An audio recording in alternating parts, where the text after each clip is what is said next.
الله وكفى وسلام على عباده الذين اصطفى أما بعد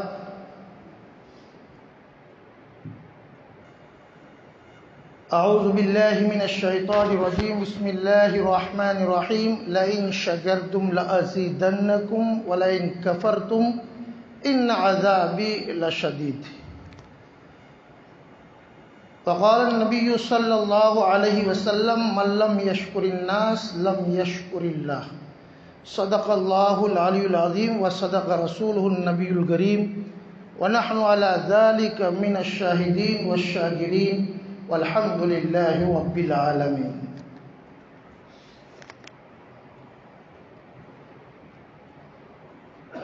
کشمکش میں تھا، مقالے کا خلاصہ پڑھوں یا قلبی جذبات کی ترجمانی کروں؟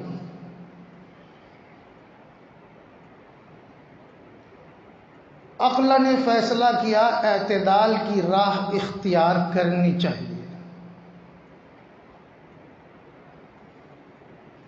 تأثر بھی پیش کرنا چاہیے اور مقالے کا کوئی ایک عنوان بھی۔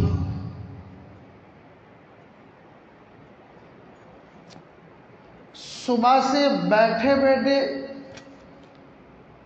مختلف عناوین کے ماتحت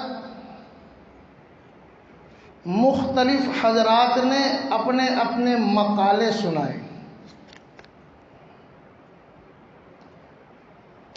کیا آپ نے یہ بات محسوس کی کہ ہم جس جگہ بیٹھے ہیں یہ ایک تاریخی شہر ہے اور جس جگہ یہ سیمینار منعقد ہونے جا رہا ہے یا منعقد ہوا، یہ محفل جہاں منعقد ہوئی، یہ مجلس جہاں منعقد ہوئی، ایک دریا کے قریب منعقد ہوئی۔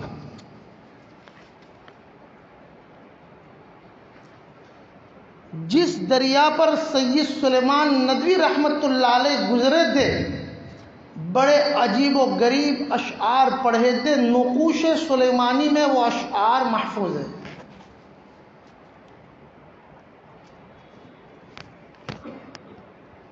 مشکات نبوت سے فیض پانے والے شمع رسالت کے پروانے، منتخب لوگ، منتخب کردار،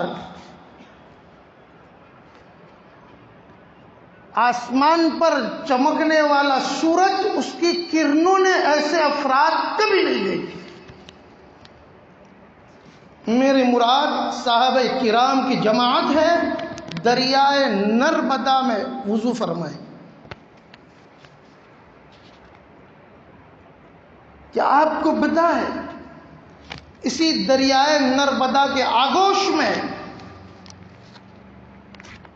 ربیع بن صبیح رحمت اللہ علیہ مدفون ہے؟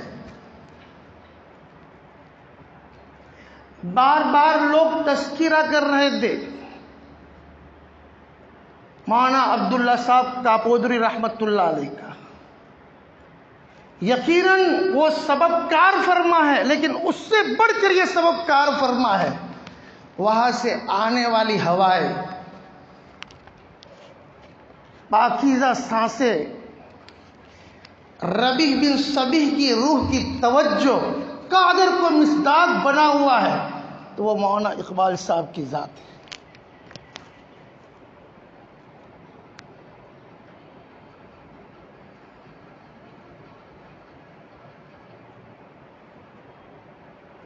آپ ذرا تصور کیجئے، شہر بھی بابرکت، دریائے نرمدا بھی بابرکت، ربیع بن صبیح جن کے متعلق صاحب کشف الظنون نے لکھا اول من صنف فی الحدیث،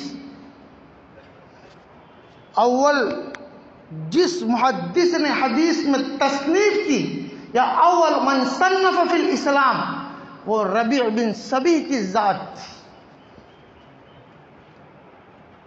جن کا تذکرہ نسائی شریف میں بھی آتا ہے، ترمذی شریف میں بھی آتا ہے۔ کیا اس کا نور آپ محسوس نہیں کر رہے؟ کیا بینی بینی آنے والی ہواؤں میں وہ خوشبو آپ محسوس نہیں کرتے؟ لوگ کہتے ہیں کہ یہ سیمینار بہت پہلے ہونا چاہیے تھا۔ میں کہتا ہوں اس سیمینار کا روح روا، اس سیمینار کا میر کارواں، اس سیمینار کا گل سر سب، جن کا نام اقبال ہے، اور اقبال تو دیر سے ہی آتا ہے۔ شاید آپ نے پڑھا ہوگا، علامہ اقبال رحمت اللہ علیہ کے سوانے میں یہ بات لکھی ہے، جب چھوٹے تھے کلاس میں پہنچے تاخیر سے، ٹیچر نے اور سر نے کہا اقبال آپ دیر سے آئے ہو، دیکھتے نہیں سارے بچے پہلے پہنچ رہے اور آپ دیر سے آئے ہو۔ تو علامہ اقبال نے بڑی سنجیدگی سے جواب دیا، اقبال تو دیر سے آتا ہے، بلندی تو دیر سے آتی ہے، کئی مجاہدے کئی پاپڑ پھیرنے کے بعد اقبال ملتا ہے، بلندی ملتی ہے۔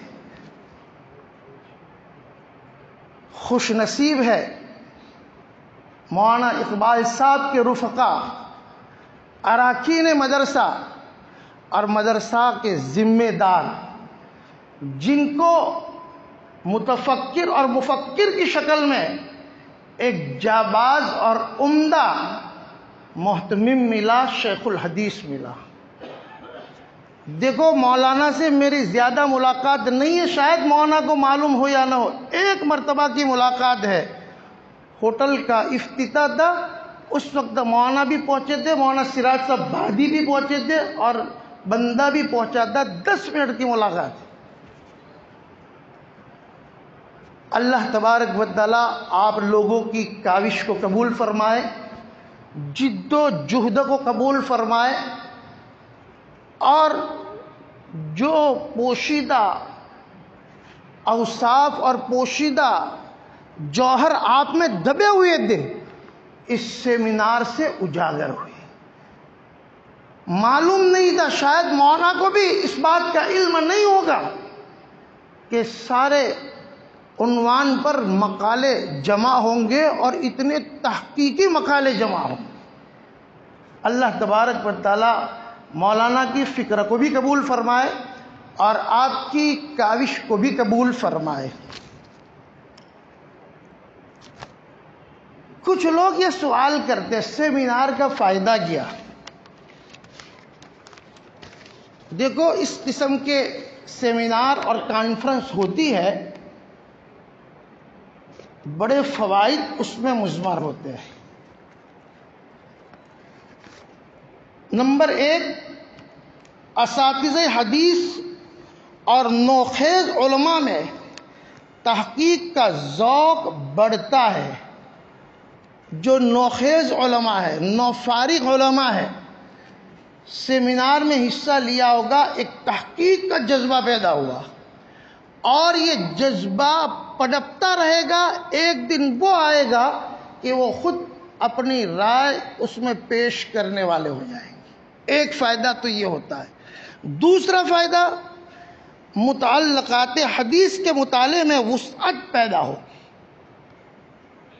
شاید کسی نے یہ بات کہی تھی، اگر سیمینار منعقد نہ ہوتا تو کتب خانے میں پڑی ہوئی کتابیں جس پر مٹی پڑی ہوئی ہے، مفتی عبدالقیوم صاحب نے شاید یہ بات کہی تھی، کوئی ہاتھ نہ لگاتا۔ ہاں، اگر کسی ادارے میں محتمم باذوق ہوتا ہے یا ناظم تعلیم باذوق ہوتا ہے یا ادارے میں 2-4 افراد باذوق ہوتے ہیں تو اس کا اثر پورے ادارے پر پڑتا ہے۔ شاید میں کہوں گا تو تعریف ہو جائے گی، میرے استاد مولانا ثناء اللہ صاحب رسول پوری دامت برکاتہم العالیہ، جو یہاں نہیں پہنچ سکے، راجستھان سفر میں پیپاڑ میں تھے، جب رات کو مقالات کا مجموعہ PDF کی شکل میں آیا، میں نے دیکھا تو میں حیرت میں پڑ گیا۔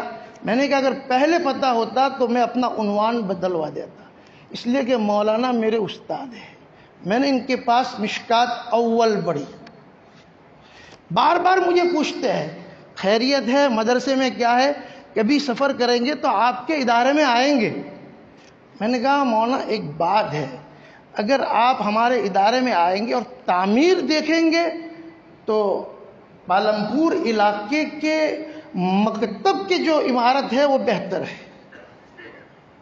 بلکہ کچھ بچے تو ایسا کہتے ہیں کہ یہ تو بس سٹاپ ہے، تعمیری کوئی شکل نہیں ہے۔ تو بہت اچھی بات ہے، ہاں میں نے کہا لیکن ایک بات ہے مولانا، ہمارا کتب خانہ جاندار ہے، شاندار ہے۔ آپ ہمارا کتب خانہ دیکھ لیں گے دارالعلوم ہدایت الاسلام علی پور کا، آپ باغ ہو جائیں گے، آپ کا دل خوش ہو جائے گا۔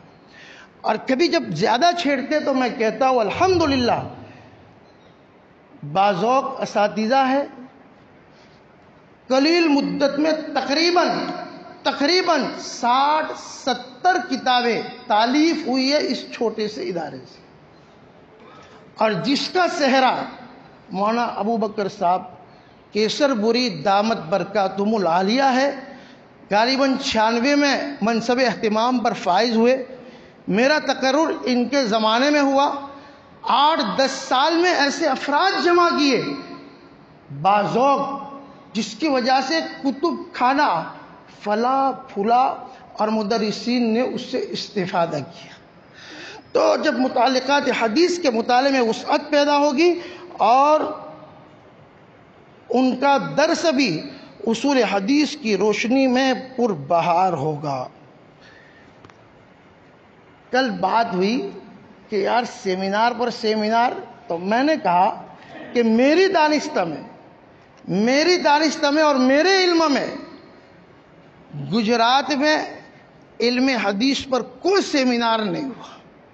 تو کسی نے کہا نہیں ایسی بات نہیں، میں نے کہا میری 50 سال کی عمر ہوئی، جب سے شعور سنبھالا ہے فقہی سیمینار ہوا، عربی ادب یا اردو ادب کا سیمینار ہوا، مسلم پرسنل لا کا اجلاس ہوا، یہ سارے اجلاس ہوئے ہیں، لیکن علوم حدیث پر کوئی سیمینار نہیں ہوا۔ جس کا سہرا اگر بنتا ہے تو مولانا اقبال صاحب ہے۔ اللہ تبارک و تعالی ان کے علوم میں برکت عطا فرمائے، اللہ تبارک و تعالی مزید حوصلہ عطا فرمائے، بار بار ایسی کانفرنس اور ایسے سیمینار منعقد کرنے کی۔ آخر میں چند گزارشات۔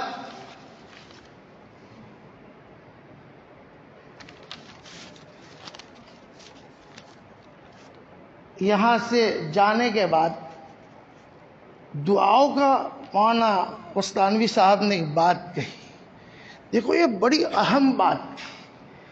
ہم سونے سے پہلے دعائیں پڑھا دیں کہ یہ دعا ہے یہ دعا ہے، کیا پڑھانے والے کو یہ ساری دعائیں یاد ہے؟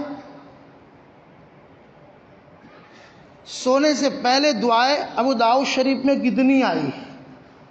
ہم بچوں سے کہتے ہیں کہ یاد کرو، پہلے استاد یاد کرے اور بچوں کے سامنے 2-4 سنائے اور پھر بچوں سے کہے تو اس کا اثر ہوگا۔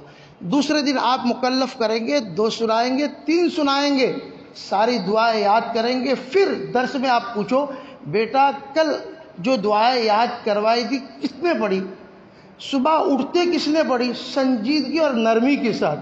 اگر نہیں پڑھی ہے تو آپ اس کو سمجھاؤ، آپ حدیث کے طالب علم ہو اور آپ پیارے نبی صلی اللہ علیہ وسلم کے قلب اطہر سے اور پیاری زبان سے نکلی ہوئی کلمات آپ کو یاد نہیں ہوتے، آپ اس کو ادا نہیں کرتے۔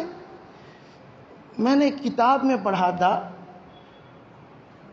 تابیل میں مشکات میں ایک طالب علم آیا تھا، شاید مولانا عبدالصمد ایرانی یا نام سے میں چوک رہا ہوں، غافل ہو۔ ان کے والد صاحب نے جب بھیجا مشکات شریف میں